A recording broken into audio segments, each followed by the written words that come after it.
Vamos orar? Senhor, muito obrigado pela vida do meu irmão.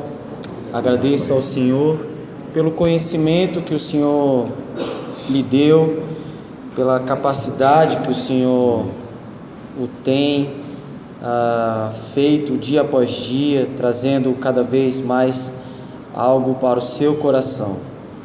Queremos ouvir uma palavra que venha do Senhor. Amém. E que teu servo seja apenas um canal, um instrumento para que o Senhor possa falar conosco nessa noite. Por isso eu clamo ao Senhor que pela tua graça e pelo teu amor e pela tua misericórdia use o teu filho e que nós tenhamos também ouvidos para ouvir a tua palavra, corações para sentir o teu espírito tocar e que possamos nos tornar diferentes, sempre olhando para o alto, sempre olhando para Cristo, e que sejamos teus, não somente em palavras, mas em tudo que fizermos também, em nome de Jesus. Amém. Obrigado.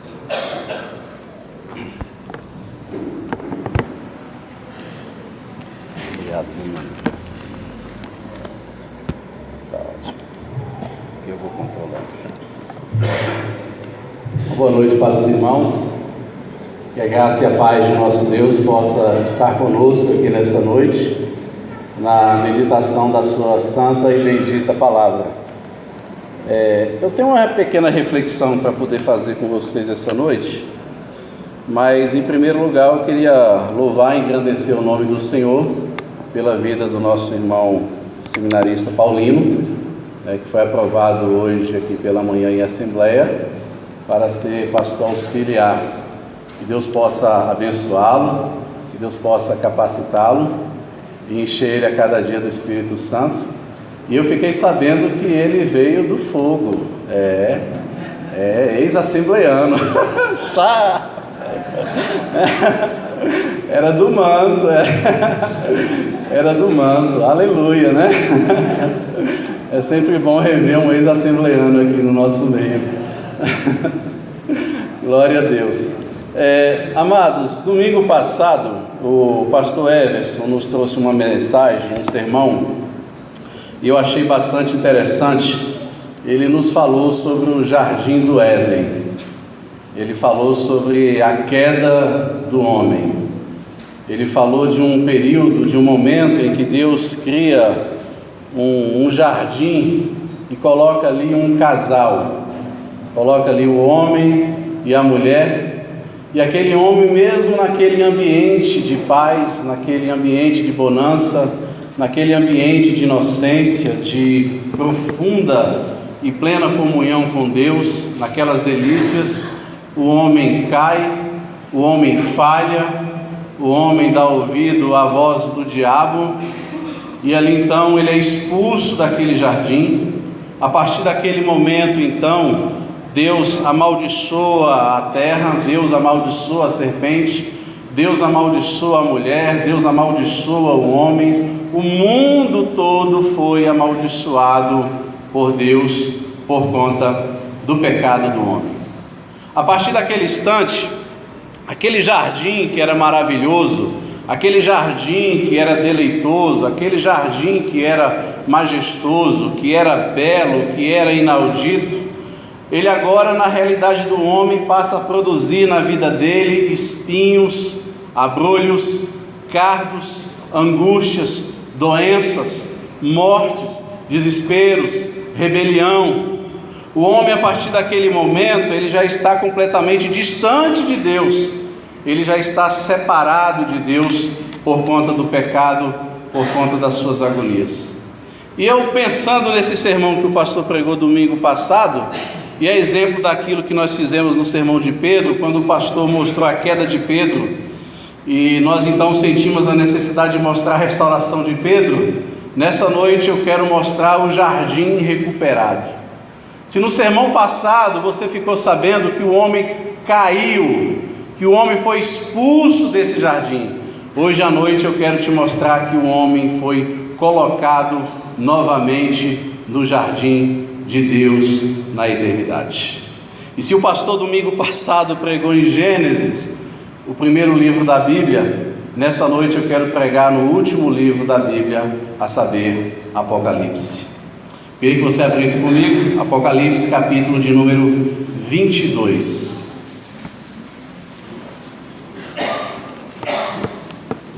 Nós vamos ver aqui nessa noite alguns jardins e vamos perceber que Deus tem uma certa simpatia e uma certa didática concernente a determinados jardins na Bíblia. Nesse texto aqui de Apocalipse tem um negócio bastante interessante. O contexto aqui é um contexto de intensa perseguição, de angústias terríveis.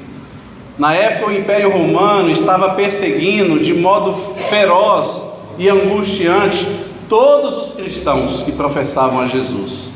Alguns eram mortos à espada, outros eram colocados na cova dos leões, outros ainda tinham seus corpos colocados como tochas humanas, incendiados para poder clarear as ruas de Roma.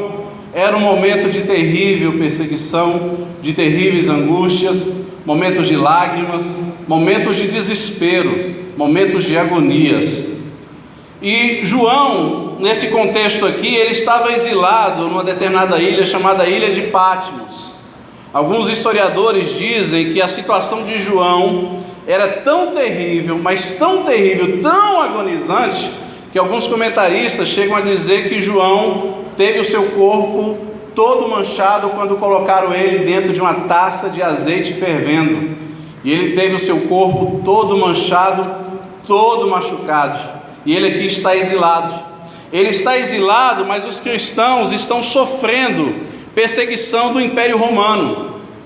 Nesse momento de exílio, Deus então, o próprio Jesus, aparece para João e dá a ele algumas revelações, dá a ele algumas palavras de esperança, dá a ele algumas palavras que poderia potencializar a fé desses cristãos para que eles pudessem vencer as adversidades da vida. E ele fala muitas coisas quando ele escreve às 7 igrejas da Ásia. Ele fala de um Jesus que estava vencendo os exércitos. Ele fala de um mundo pagão, onde havia o perseguidor, que era a besta, o falso profeta ou o anticristo, que estavam perseguindo aqueles cristãos, mas que essa besta, esse falso profeta, esse anticristo, haveria de ser vencido pelo Cordeiro, de que haveria um dia que Jesus voltaria num cavalo branco e destruiria todos os inimigos do povo de Deus. Mas não somente isso, ele diz também que esse mesmo Jesus traria consolo para aquela igreja perseguida. E é aqui que nós chegamos no capítulo de número 22.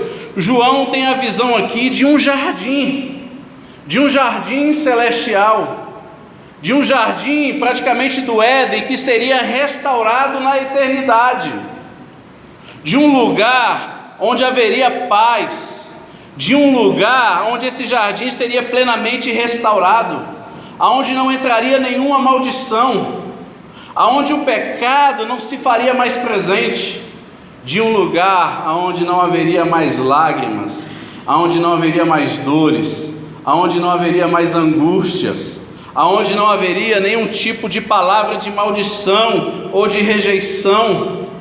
Se o homem foi expulso no jardim do Éden, aqui novamente esse homem é reintroduzido à presença de Deus. E haverá um dia em que todos nós, aqueles que professam a Cristo, estaremos todos nós reunidos, mediante a mesa do Cordeiro, nas bodas do Cordeiro, e para sempre viveremos para o Senhor. E a visão que João tem é bastante interessante. Ela começa, na verdade, no capítulo 21, verso de número 9, e ela termina no capítulo 22, verso de número 5.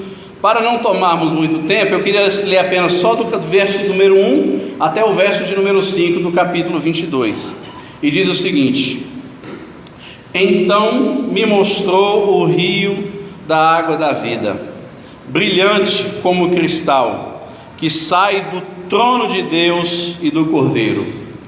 E no meio de sua praça, de uma outra margem do rio, está a árvore da vida, que produz 12 frutos, dando seu fruto de mês em mês, e as folhas da árvore são para a cura dos povos. Nunca mais haverá qualquer maldição. Nela estará o trono de Deus e do Cordeiro. Os seus servos o servirão, contemplarão a sua face, e na sua fronte está o nome dele. Então já não haverá noite, nem precisam eles de luz de candeia, nem luz do sol, porque o Senhor brilhará sobre eles, e reinarão pelos séculos dos séculos.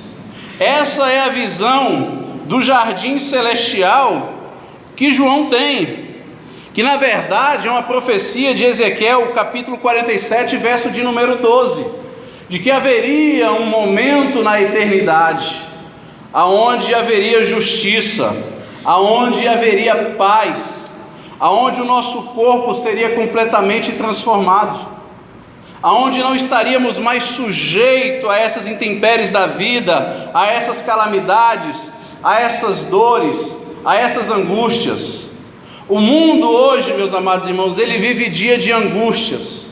O mundo hoje vive dia de calamidades. O mundo hoje vive dia de desespero e de total agonia. A terra está doente, a terra está agonizando, o pecado se faz presente. Desde quando o homem caiu, desde quando houve o primeiro homicídio, o pecado tomou de conta do coração do homem. E o homem, uma vez distante de Deus, distante do Criador, o homem começou a praticar todo tipo de perversidade, não somente para com ele, mas também para com seus semelhantes. Mas aqui no livro do Apocalipse, nos é dito que haverá uma restauração. Interessante que quando a Bíblia diz lá no Apocalipse capítulo 21, onde diz que Deus há de criar novos céus e nova terra, o termo novo aí no grego não é neo, mas é um termo conhecido como kainon, que é algo existente que haverá de ser restaurado. E Paulo lá em Romanos, no capítulo de número 8, ele diz que a natureza geme. A natureza geme porque a natureza foi afetada por conta do pecado. Mas essa natureza, esse cosmo, todo o planeta Terra haverá de ser restaurado. Mas não somente isso, nós estaremos novamente com Deus nesse jardim celestial que Ele vai criar. E o mais impressionante é que nós podemos ver um certo paralelo bastante interessante que há entre o livro de Gênesis e o livro do Apocalipse. Isso é bastante interessante porque no livro de Gênesis está a origem de todas as coisas. No livro de Gênesis está a origem do mal. No livro de Gênesis está registrado o primeiro homicídio. É no livro de Gênesis que começa a grande história da dor. Mas é no livro do Apocalipse que toda a história de dor se finda, se acaba. Se não, veja, por exemplo, se lá em Gênesis a Bíblia diz que Deus criou os céus e a terra, capítulo 1, verso de número 1, no Apocalipse diz que Deus faz novos céus e nova terra, capítulo 21, verso de número 1. Se em Gênesis Deus chama esse ajuntamento de mar, verso 10 do capítulo 1, lá em Apocalipse já diz que o mar já não existe mais, capítulo 21, verso de número 1. Se em Gênesis Deus chama as trevas de noite, é o verso 5 do capítulo 1 de Gênesis, lá em Apocalipse já diz que não haverá mais noite, capítulo 21, verso de número 25. Se em Gênesis Deus faz aparecer o sol e a lua, capítulo 1, verso 16 de Gênesis, lá no Apocalipse nos é dito que naquele dia não haverá necessidade de sol e nem de lua, capítulo 21, verso de 23 do Apocalipse. Se lá em Gênesis é dito de que naquele dia que o homem comer do fruto do conhecimento, ele haveria de morrer se comesse aquele fruto, capítulo 2, verso 16 de Gênesis, no Apocalipse é dito, lá no capítulo 21, verso de número 4, não haverá mais morte. Se lá em Gênesis, no capítulo 3, verso 17, é dito que haveria dores para a mulher, Lá no Apocalipse é dito no capítulo 21, verso de número 4, que não haverá mais dor. Se lá em Gênesis a maldição entra no mundo por conta do pecado, haveria maldição. Capítulo 3, verso de número 17, no Apocalipse é dito que não haverá mais maldição. Capítulo 22, verso de número 3. Se lá em Gênesis a antiga serpente, que é o diabo, ele aparece como enganador, porque ele enganou Eva, ele seduz as pessoas, ele engana as pessoas. No capítulo 20 de Apocalipse, verso de número 10, diz que a antiga serpente, que se chama o diabo, desaparecerá para sempre. Se lá em Gênesis o homem é afastado da árvore da vida, está registrado lá no capítulo 3, verso 22 a 24 de Gênesis. No Apocalipse, esse homem tem acesso à árvore da vida, capítulo 22, verso de número 2. Se em Gênesis o homem é proibido de comer do fruto da árvore da vida, capítulo 3, verso 24 de Gênesis. Lá no Apocalipse, esse homem agora é permitido comer do fruto da vida. Apocalipse capítulo 2, verso 7 e Apocalipse capítulo 22. Se em Gênesis o homem é expulso da presença de Deus, capítulo 3, verso 23 de Gênesis. Lá no Apocalipse nos é dito que esse homem vai ver a Deus face a face. Ele vai ver a face de Deus, capítulo 22, verso 4 de Apocalipse. Se em Gênesis a primeira habitação do homem foi num jardim à beira do rio, capítulo 2, verso 10 de Gênesis, no Apocalipse diz que é ao contrário. Capítulo 22, verso 1 de Apocalipse diz que a habitação do homem será junto ao rio, que ele nasce não de uma fonte, mas que ele nasce diretamente do trono de Deus. Mas não para por aí. Se em Gênesis Abraão aguardava a cidade de Deus, que é o arquiteto e edificador, nos é dito em Hebreus 11, verso de 8 a 10, nos é dito em Gênesis 12, verso de 1 a 3, no Apocalipse diz que essa cidade santa, a Nova Jerusalém, ela desce dos céus, está no capítulo 21, verso 2 de Apocalipse. Se em Gênesis ocorre o casamento do primeiro Adão, está registrado em Gênesis 22 e 24, em Apocalipse acontece o casamento do segundo Adão, está lá em Apocalipse 19, verso 9. Por isso que Paulo chama Jesus de o segundo Adão. E no capítulo 19 ocorre as bodas do Cordeiro, é o casamento do segundo Adão. Se em Gênesis Babel foi o primeiro projeto contra Deus, está lá em Gênesis capítulo número 11. No Apocalipse nos é dito que a Babilônia, sendo o último projeto humano contra Deus, será de uma vez por toda acabado. Apocalipse 17 e 18. Se em Gênesis todas as tribos e nações foram dispersas por toda a terra, está lá em Gênesis capítulo número 11. No Apocalipse a Bíblia diz que todas as tribos, povos, línguas e nações serão reunidas, serão ajuntadas diante do Cordeiro. Apocalipse 7, verso de número 9. Você percebe esse contraste que há entre Gênesis e Apocalipse? Você percebe que há uma mensagem clara de restauração de Deus na eternidade? Não é à toa que o livro de Apocalipse é o último livro da Bíblia, considerado a última voz de Deus para o mundo. Tanto é que o último apóstolo a morrer, o último apóstolo a falecer, é justamente o escritor do Apocalipse, o apóstolo João. E aqui Deus dá uma esperança de dias melhores, esperança de conforto, esperança de alegrias, esperança de felicidade, esperança de presença de Deus, esperança onde a comunhão com Deus será plena e total. Viveremos para sempre no jardim de Deus. Aleluia. Mas aí tem um porém, tem um grande problema, tem um grande enigma. Entre Gênesis e Apocalipse nós temos um lapso. Entre Gênesis e Apocalipse acontece um momento de dor, um momento de intensa agonia. para que esse homem que estava perdido, que foi expulso do jardim do Éden, que foi cheio de maldição, a terra foi cheia de maldição, aconteceu algo para que esse homem fosse colocado nesse jardim celeste. Aconteceram algumas coisas doloridas na história, que fez com que esse homem fosse restaurado na eternidade. Por qual motivo será que Deus restaura o jardim? Quais são as pessoas que estarão de fato presentes naquele jardim? E aí eu queria te apresentar um outro jardim. É o que está registrado lá em João, capítulo de número 18, que é o jardim do Getsemane. É o jardim do Getsemane. No jardim do Getsemane, era um jardim que Jesus frequentemente visitava para orar. A Bíblia diz que Jesus ia constantemente com seus discípulos orar a Deus naquele jardim. Era um local de refúgio, era um local de comunhão com Deus, era um local de intimidade com o Pai.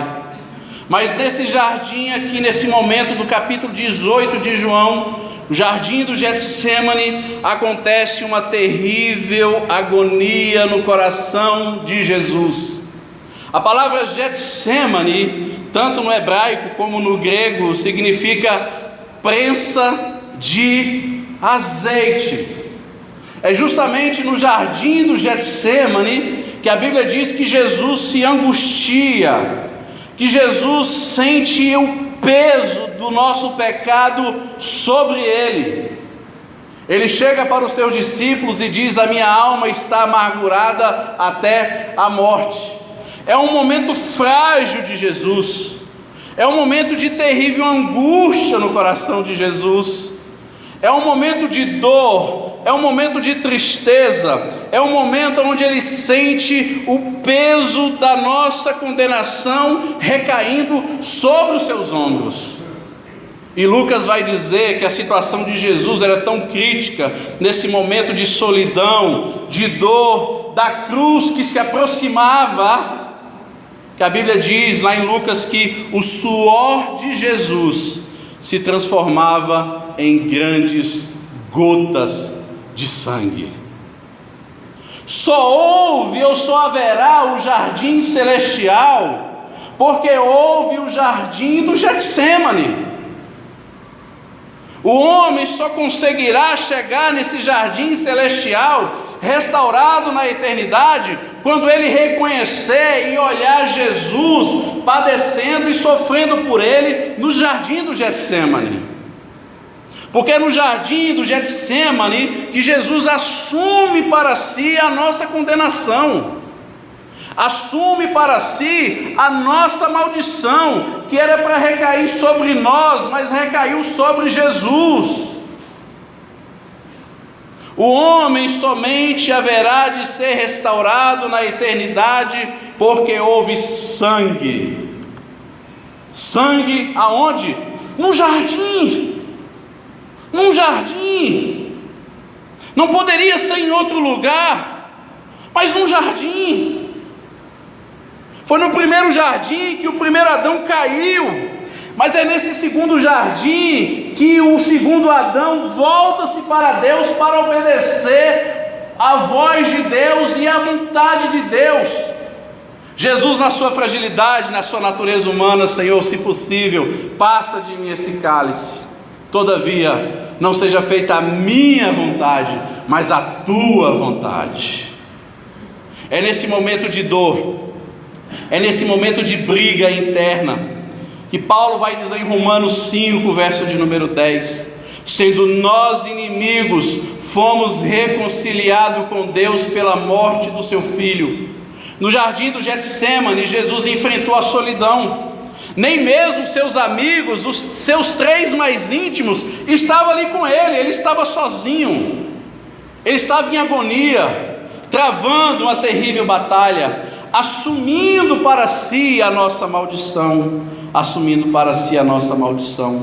e nos conduzindo ao jardim eterno de Deus. Mas não é somente esse jardim de Getsemane, houve um outro jardim, Está registrado lá em João, capítulo 19, verso de número 41. A Bíblia diz que Jesus foi crucificado também em um jardim. Em um jardim. Ele não somente sofre no jardim do Getsêmani, mas ele é crucificado também próximo a um jardim. Havia um jardim no lugar da crucificação, no Gólgota, na caveira. Havia um jardim. Jesus morre entre os céus e a terra, entre dois ladrões, em um jardim. E é justamente nesse jardim onde ele foi crucificado, foi que ele diz as palavras mais fortes do mundo, que eclodiu o planeta Terra, chamado Tetelestai: está consumado, está pago, está quites, está comprado, é meu. O preço da nossa salvação, o preço da nossa redenção. É justamente nesse jardim onde ele foi crucificado, onde ele diz: Pai, perdoa-lhes porque não sabem o que fazem. É justamente nesse jardim onde ele concede proteção à sua mãe. É justamente nesse jardim onde ele dá uma palavra para um ladrão: hoje mesmo estarás comigo no paraíso. É justamente nesse jardim onde Jesus foi crucificado que ele garante para nós o passaporte para a entrada nesse jardim celestial. Houve sangue derramado. Houve sangue derramado por Jesus, mas não para por aí. Há um outro jardim pela qual Jesus passa. Impressionante como que Deus tem algo com o jardim. Ele faz o homem no jardim do Éden. O filho dele sofre no jardim de Getsêmani. Ele é crucificado no jardim. Mas não somente isso, ele ressuscita também em meio a um jardim. Está ainda lá no João, capítulo de número 20. É o jardim da ressurreição. Se no jardim da crucificação Jesus paga o preço, no jardim da ressurreição, Jesus devolve ao homem a esperança, porque ele venceu a morte, ele triunfou sobre a morte, e aponta para o dia em que todos nós haveremos de ressuscitar glorioso. Mas há algumas coisas interessantes nesse jardim aqui da ressurreição. Há um certo teólogo, um comentarista chamado Chesterton, que ele diz o seguinte: que sob as aparências de um jardineiro, Deus passeava novamente pelo jardim, não no frescor do amanhecer, não no frescor do dia, mas no amanhecer. Nesse momento aqui da ressurreição, que é o primeiro dia da semana, a Bíblia diz que Maria Madalena foi até aquele jardim e ela não o encontrou. E aparecem dois anjos ali para ela e o conforta. Ela olha para trás e ela vê Jesus, só que ela confunde ele com o jardineiro. E Jesus dá uma mensagem para ela, para que ela pudesse levar a voz da ressurreição para os demais apóstolos, para as pessoas. E é um negócio interessante aqui, porque justamente nesse mesmo jardim que a mulher, é dado à mulher um momento de restauração. É curioso isso. Se no primeiro jardim Eva cai, se no primeiro jardim a mulher falha, se no primeiro jardim a mulher é seduzida, se no primeiro jardim a mulher recebe uma maldição, uma palavra de condenação sobre ela juntamente com seu marido, no jardim da ressurreição há uma total restauração. Se não, veja, no primeiro jardim, o primeiro casal ouve a voz de Deus e se esconde por conta do seu pecado. No jardim da ressurreição, a mulher ouve a voz de Deus e se volta para Deus. Ela quer agarrar Jesus. A Bíblia diz que ela queria pegar em Jesus. Se no primeiro jardim o casal se esconde porque estava nu, porque temeu a voz de Deus, por outro lado, Maria se volta-se para Jesus e o agarra. Se no primeiro jardim Adão e Eva temeram a Deus porque apareceu logo após a queda, nesse jardim da ressurreição Maria não temeu, porque viu que Jesus apareceu logo após a crucificação. Se no primeiro jardim, o primeiro casal ouviu de Deus maldições por causa do pecado, nesse jardim da ressurreição, a mulher ouviu seu nome sendo chamado para levar, não a mensagem de condenação. Eva traz em si uma mensagem de condenação por conta do seu pecado. E através de Eva, através de Adão, através daqueles dois, daquele casal, o pecado passa, a maldade passa, a maldição propaga.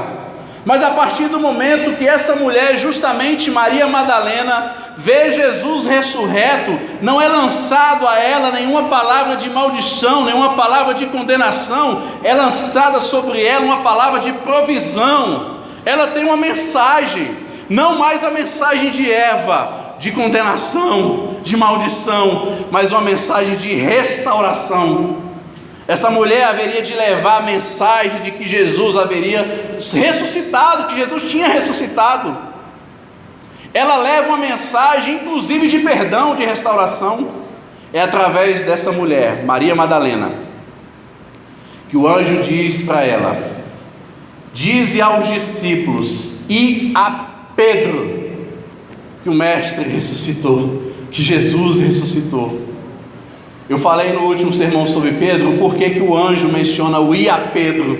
É porque Jesus sabia da queda de Pedro. Jesus sabia o quanto que Pedro estava afastado, mas essa mulher leva a mensagem e a Pedro, levando uma mensagem de restauração e de perdão. Mas não somente isso. No Éden, após a queda, Deus proferiu maldições. No jardim da ressurreição, no jardim do sepulcro, Jesus disse para a mulher falar aos discípulos a mensagem da ressurreição. No primeiro jardim, o casal foi expulso para não comer da árvore da vida. No segundo jardim, a mulher, além da vida, recebe essa missão de anunciar o caminho, a verdade a todas as pessoas. Interessante que o termo original que é utilizado para essa mulher quando ela foi enviada é um termo que os homens não gostam muito. É o termo que, se for traduzir literalmente, significa apóstola. Olha só. Apóstola, literalmente apóstola, porque ela foi enviada. Ela viu o Senhor ressurreto, que é uma das marcas para ser considerado apóstolo, é ter visto o Senhor ressurreto. E Jesus aparece justamente para uma mulher, para uma pecadora. Aqui mostra claramente a restauração da mulher. Mostra claramente o contraste do primeiro jardim, onde a mulher caiu e recebeu a maldição. E mostra aqui claramente como que a mulher é restaurada e sobre ela repousa a bênção do Senhor. Então, somente haverá esse último jardim da Bíblia, esse jardim celestial, porque houve esses três jardins: o jardim do Getsemane, o jardim da crucificação, o jardim da ressurreição. É justamente nesse momento de dor, de agonia, de lágrimas, de angústias de Jesus, que eu e você podemos entrar um dia na eternidade. Eu não sei qual o peso que isso tem ao seu coração. Eu não sei qual o peso que isso tem na sua vida, em saber que você vai morar na eternidade, em saber que todas as coisas ruins haverão de cessar na eternidade, porque tudo isso um dia foi conquistado por Jesus lá na cruz do Calvário. Lá na cruz do Calvário. Mas não é somente isso. Quando João menciona esse texto de Apocalipse, capítulo de número 22, ele não quis simplesmente revelar um espaço geográfico. Tem muita gente que olha para o livro do Apocalipse apenas na visão futurista. Só que quando você olha o texto do Apocalipse somente na visão futurista, você tira a beleza da mensagem para aqueles cristãos que estavam sendo perseguidos e mortos pelo Império Romano.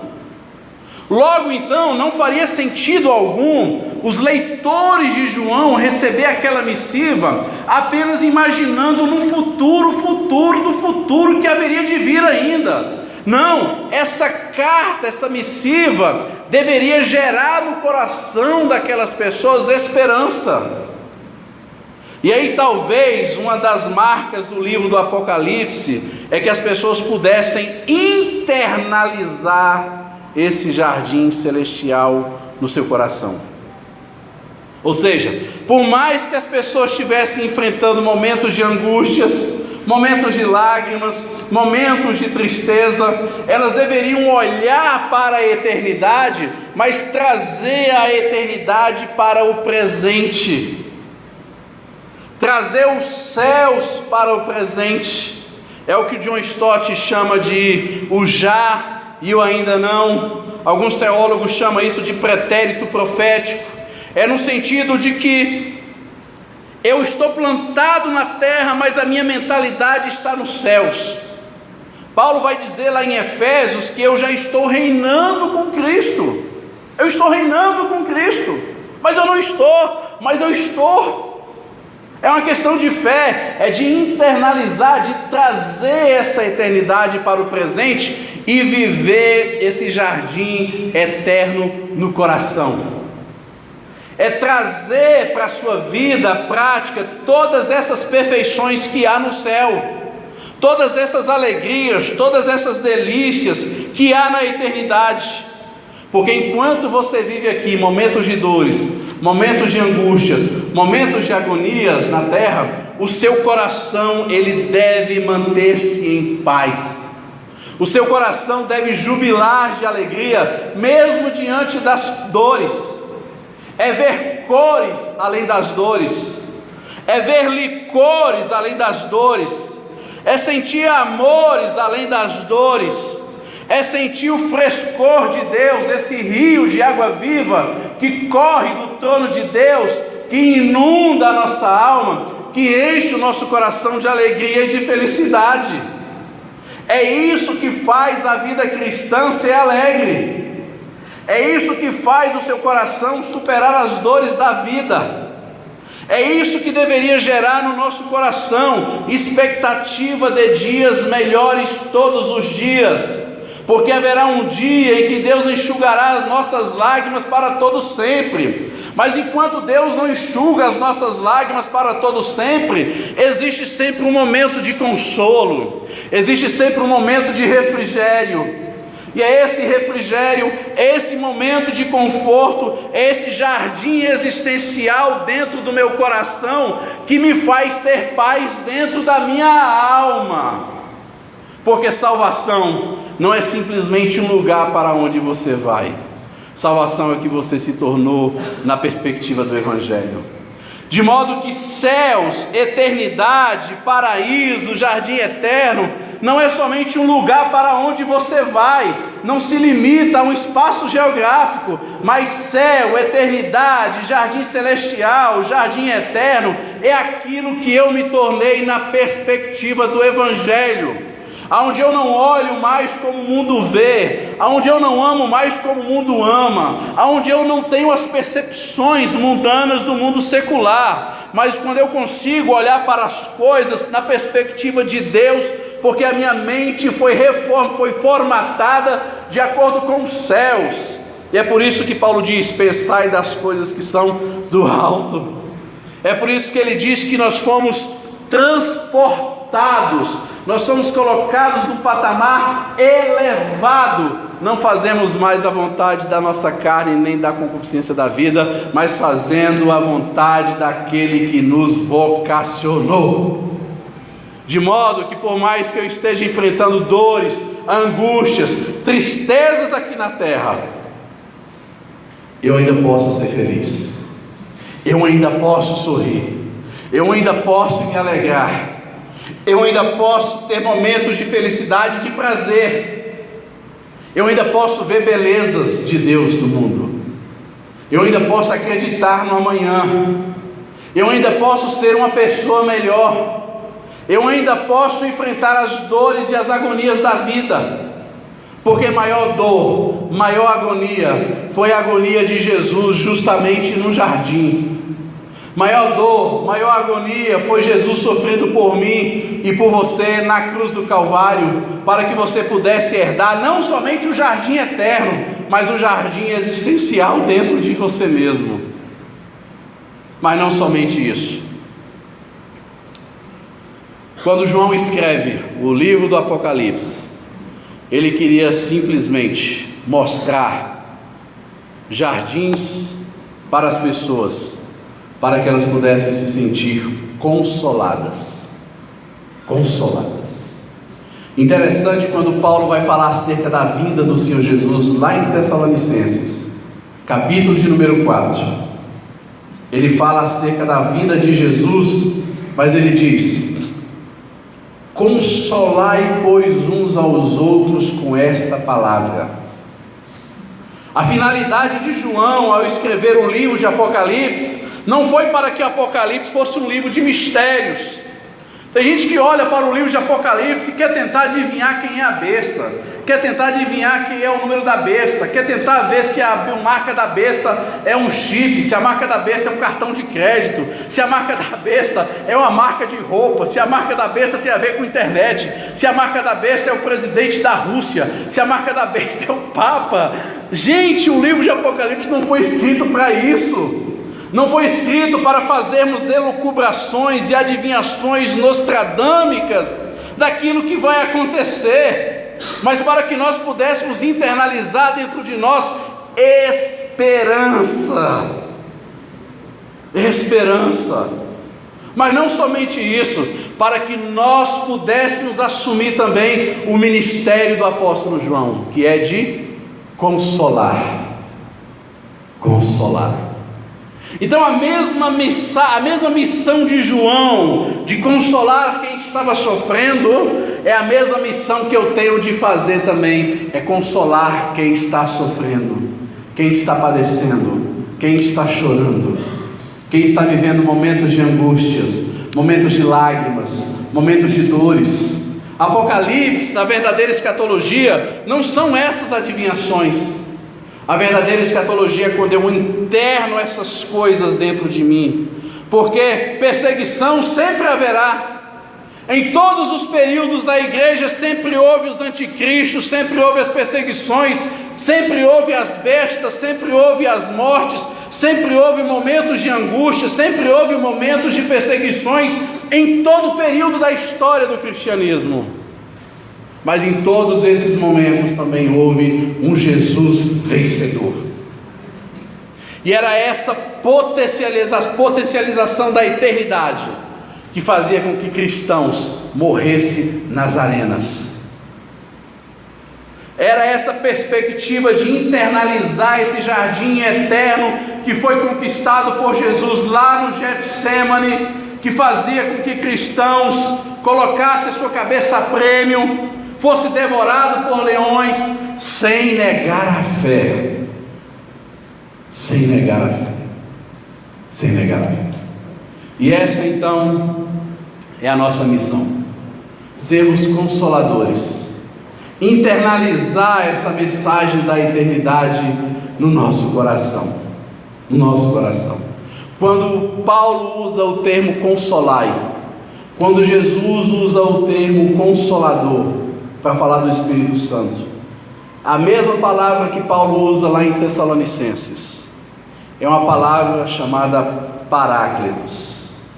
O Paráclitos era um tipo de um estimulador contratado por grandes exércitos para andar ao lado dos soldados. Então geralmente sempre tinha uma pessoa do lado dos soldados e dos grandes exércitos para incentivá-los. Você vai vencer, você vai conseguir, para dar suporte, para dar uma palavra de incentivo. E essa palavra Paráclitos é traduzido na Bíblia por justamente consolador, aquele que consola. E é essa palavra que Deus quer trazer ao nosso coração nessa noite.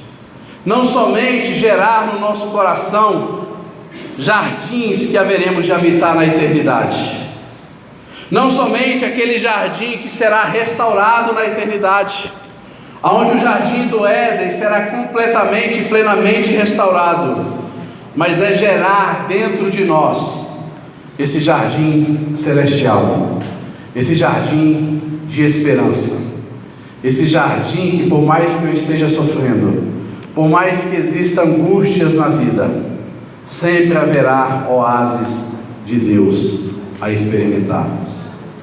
Tem uma história que eu achei bastante interessante, de dois doentes. Eles estavam no hospital. Um deles era cego, o outro estava em estado terminal no hospital. E aquele que estava em estado terminal naquele hospital, ele estava próximo a uma janela. E todos os dias ele olhava para a janela e falava para aquele outro doente cego, falava as coisas que ele via. Todos os dias ele falava, olha, eu estou vendo um lindo jardim. E aquele homem cego ficava maravilhado com aquelas palavras. O que você está vendo hoje? Eu estou vendo um casal de namorados. Eu estou vendo um homem entregar flores para uma mulher. Eu estou vendo crianças brincando no parque. Eu estou vendo patos na lagoa. Eu estou vendo flores. E todos os dias aquele homem em estado terminal ia falando coisas maravilhosas para aquele homem que era cego do seu lado. Todos os dias. Até que um belo dia, aquele homem sai do hospital, daquele leito, e ele vai fazer uma cirurgia. E na cirurgia ele não resiste, ele morre. No outro dia, aquele cego que estava no leito, distante da janela, ele ouve um barulho e pergunta para a enfermeira: onde está meu amigo? Ela falou: ele não resistiu. Ele se entristeceu, mas ele falou assim: faz um favor para mim, olha na janela novamente para mim, e o que você vê? A enfermeira abre a janela, a cortina, e ela virou para ele e disse: não tem nada lá fora, há apenas uma parede de tijolo. O que esse homem fez? Ele fez justamente isso que João fez aqui no livro de Apocalipse. Ele mostrou cores além das dores. Ele mostrou amores além dos rancores. Ele mostrou licores além dos temores. É isso que ele fez. É isso que João fez. É isso que todos nós deveríamos fazer uns com os outros. É isso que todos nós deveríamos ser na vida. Ver jardins além da parede. Ver alegrias apesar das tristezas. Ver arco-íris de Deus apesar das tempestades. Ver porto seguro apesar das ondas bravias do mar. Ver flores apesar dos espinhos. Ver oásis apesar dos desertos da vida. O homem sempre teve ambição por jardim, especialmente aqui naquela cultura no deserto árido, seco, sedento. O homem sempre almejou por jardim. E o mais impressionante, que Deus tem prazer em jardins. É no jardim do Éden que ele fez um oásis. É no jardim eterno onde ele restaurará esse jardim. É no jardim que ele sofre, é no jardim que ele padece, é no jardim que ele ressuscita, mas é no jardim existencial que ele gera dentro do meu coração. E ele quer gerar também no seu coração. Os meninos vão cantar um cântico do Paulo Baruch, que fala justamente desse jardim que foi restaurado, desse jardim, dessa saudade, desse jardim maravilhoso de comunhão com Deus. E eu queria que você meditasse, e eu voltarei depois para fazermos uma oração para finalizar, em nome do Senhor Jesus.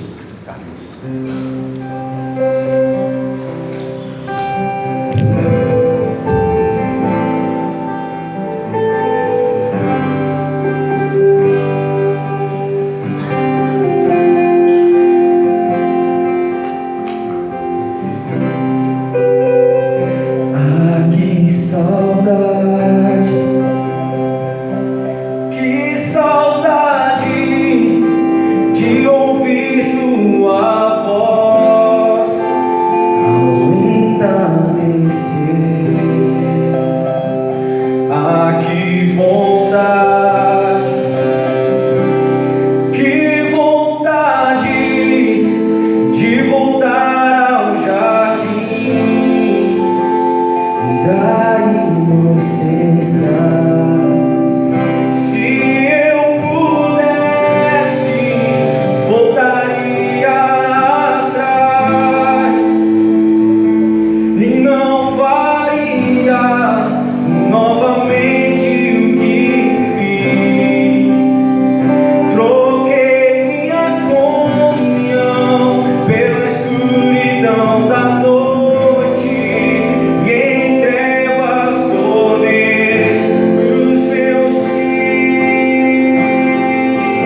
aleluia. Vamos colocar de pé em nome do Senhor Jesus. Lembre-se, só haverá jardim na eternidade, só haverá jardim restaurado, só haverá jardim de delícias na eternidade, porque um dia alguém derramou sangue no jardim por você. Só haverá restauração na eternidade, porque um dia alguém se despedaçou por você no jardim. Valorize isso, aleluia, valorize isso. Isso é motivo da gente se alegrar, aleluia. Isso é motivo da gente sorrir, porque o preço foi pago.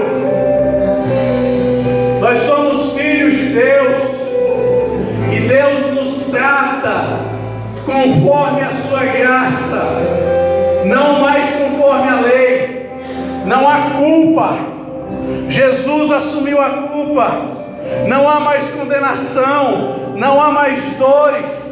Jesus assumiu as nossas dores, não há mais lágrimas, não há mais tristezas, porque alguém sofreu tristeza por você, lá no jardim do Getsemane. Aleluia, aleluia. Isso é motivo de alegria, isso é motivo de felicidade, em nome do Senhor Jesus. Pai amado, Pai querido, nós te agradecemos, ó Pai, pela tua bondade, pela tua graça, pela tua misericórdia. Nós nos alegramos, ó Pai amado, por esse jardim que será restaurado. Nós adoramos e te agradecemos, ó Pai, por esse momento de comunhão que haveremos de ter na eternidade. Mas também te agradecemos, ó Pai amado, porque Jesus sofreu as nossas dores num jardim. Ele derramou lágrimas, Ele derramou suor de sangue no jardim, Ele padeceu no jardim, Ele ressuscita no jardim, nos dando esperança, restaurando o homem, conduzindo o homem a esse jardim celestial. Oh Pai, muito obrigado por esse momento de comunhão, muito obrigado por esta restauração, Senhor. Muito obrigado também, ó Pai amado, porque em meio a angústias, em meio a lágrimas, em meio às dores, o Senhor nos proporciona ver cores, porque existe um jardim existencial dentro do nosso coração. Senhor, se nesta noite aqui há pessoas sofrendo, há pessoas vivendo momentos de angústias, momentos de dores, momentos de aflições, ó Pai, manifesta ela, Pai amado, jardins eternos, derrame sobre ela, Pai amado, águas vivas, ó Pai, que brota do trono do Senhor, Pai, águas puras, límpidas, águas que renovam, águas que transformam. Senhor, que Teu Espírito Santo possa cada dia consolar o Seu povo. Tenha misericórdia, Pai amado, dos momentos que nós andamos muitas das vezes tristes, dos momentos que nós muitas das vezes nos sentimos sozinhos, frágeis, e nós sentimos que o Senhor nos abandonou, nós sentimos muitas das vezes que o Senhor se distanciou, mas não, o Senhor sempre esteve presente, e o Senhor sempre há de preparar um banquete no deserto, o Senhor sempre há de preparar pessoas para nos consolar, pessoas que nos façam ver além das paredes, além das dores, além das aflições, até aquele grande dia em que nossos olhos contemplarão a sua face, até aquele grande dia que viveremos para sempre no jardim eterno, no jardim das delícias, no jardim da bonança, no jardim da sua presença, onde não precisa de sol, onde não há mais dor, onde não há mais noite, onde o próprio Senhor será o nosso santuário. Aleluia! Louvado, engrandecido seja o nome do Senhor, em nome do Senhor Jesus, em nome de Jesus. Pode assentar, que Deus abençoe a todos, em nome do Senhor Jesus. Que você sempre venha permitir que esse jardim eterno de Deus venha fazer morada no seu coração, para que você veja flores e não somente espinhos, para que você veja cores e não somente dores, para que você veja sabores, não de sabores, para que isso gere dentro de você licores de felicidade, de ternura e de encanto. Em nome do Senhor Jesus, amém. Carlinhos, pastor Israel. Obrigado, menino. Amém. Queria dar a palavra ao nosso seminarista Paulino, tem uma palavra da igreja. Aguinaldo para os mais íntimos, né?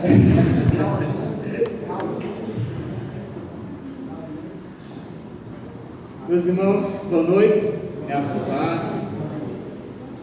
Duas coisas vocês ficaram sabendo hoje, né? Uma já foi compartilhada aqui pelo nosso irmão Sandro, né? Que nos meus 4 anos da fé cristã foi na Assembleia de Deus. Ele me fez relembrar hoje no tempo da Assembleia de Deus muito perfeitamente. Ainda que a teologia seja também muito diferente da minha Assembleia, mas foi um tempo muito bom que Deus me deu lá. Os primeiros anos da minha fé cristã, muito importante. E outro foi que meu nome é Aguinaldo Paulino da Silveira Neto. Minha família, o nome do meu avô já atendia por Aguinaldo, meu tio já atendia por Silveira, e ninguém da família atendia por Paulino. Vai ser você.